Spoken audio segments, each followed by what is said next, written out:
कल हुआ दीदी का बर्थडे बहुत अच्छे से सेलिब्रेट। तो कल मैं जब मैं पिटारा खोल के बैठी थी तो मैंने फटाफट से तैयारी करके और ये सारी डेकोरेशन कर दी थी। उसके बाद दीदी को तैयार किया गया और उसका थोड़ा बहुत फोटोशूट हुआ। फोटोशूट थोड़ा बहुत ही हुआ था, लेकिन क्योंकि इसकी तबीयत थोड़ी सी ठीक नहीं थी, तंग हो रही थी, ज़्यादा मैंने नहीं किया।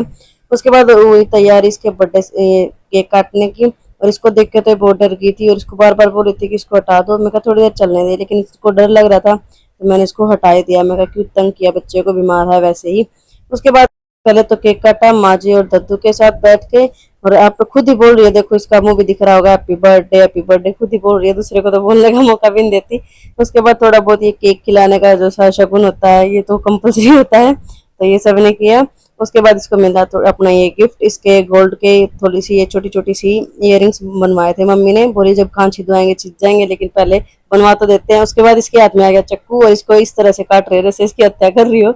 और फिर सबने बैठ के थोड़े थोड़े देर में बारी बारी से सबका फोटोशूट हुआ है इसके साथ। उसके बाद लास्ट में हमने भी करवाया था और फिर शुरू हुआ केक वितरण का कार्यक्रम और सबको थोड़ा थोड़ा मतलब बांट बांट के सबको केक खिलाया। और यह देखो दोबारा से इसका इसका फोटोशूट खत्म नहीं होने का, ये बस ऐसे ही मस्ती करती रहती है। आज बेचारी वैसे भी तंग हो रही है और यहाँ सब केक का वेट कर रहे हैं, तो इन तक भी पहुंच ही जाता है।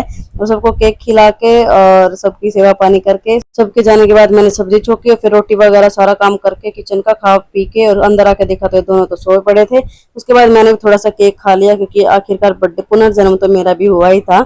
सुबह मैं जल्दी उठ गई थी, लेकिन थोड़ी सी देर के लिए उठी, दोबारा सो गई थी और मेरी फिर मेरी नींद ही नहीं पूरी हुई। आंखों में ऐसा लगा था जैसे नींद आती। किचन में आके मैंने सोचा चलो दूध रख देती हूँ गर्म करना, लेकिन फिर याद आया रात को तो पतीला भी नहीं खाली किया था, तो मैं चलो पहले आटे लगा लेते हैं।